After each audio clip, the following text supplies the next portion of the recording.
I think there's an overwhelming feeling where you notice you're in your home and the home of your ancestors.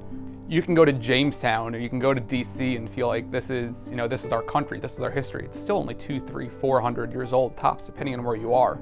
When you're walking through the old city, it's awe-inspiring and it's just extremely humbling. It makes you feel very small yet very big at the same point in time, because these are your people and this is where you're from and where you're going, and it's all here physically encapsulated in this land.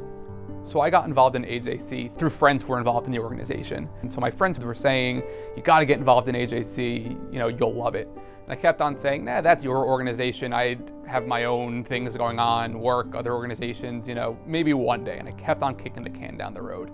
And then I got an opportunity to be a part of the strategic policy group, which is an unbelievable facet of the AJC. And I got involved, I started to learn more and more, and I went on my first delegation. And I remember sitting in a meeting with the foreign minister of Egypt, and at the end I went over and shook his hand, and the next day my phone started blowing up. And it was because I was on the front page of Egyptian newspapers shaking the hand of the foreign minister, and it had made its way through different channels and social media to the American Jewish community. And I remember just looking at that moment and saying, whoever would have thought that I'd be getting texts in Cairo from friends back home because I'm shaking hands with the foreign minister of Egypt. And from there it really just took off.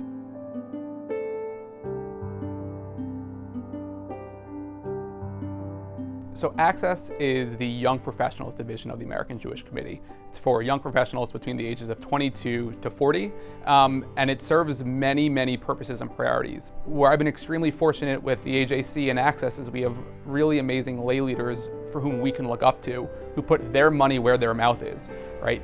My first Access trips, and candidly they continue to be subsidized by those above us and other generations who see the importance of having youth involvement.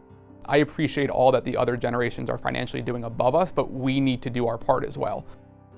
A goal of Access is to be a strong voice for our demographic range of our 22 to 4-year-olds in the broader organization, to have more representation, to have more understanding, and candidly to also work with campus and high school, so that way we can also serve as the leaders to the younger generations, such as that we have from the older generations.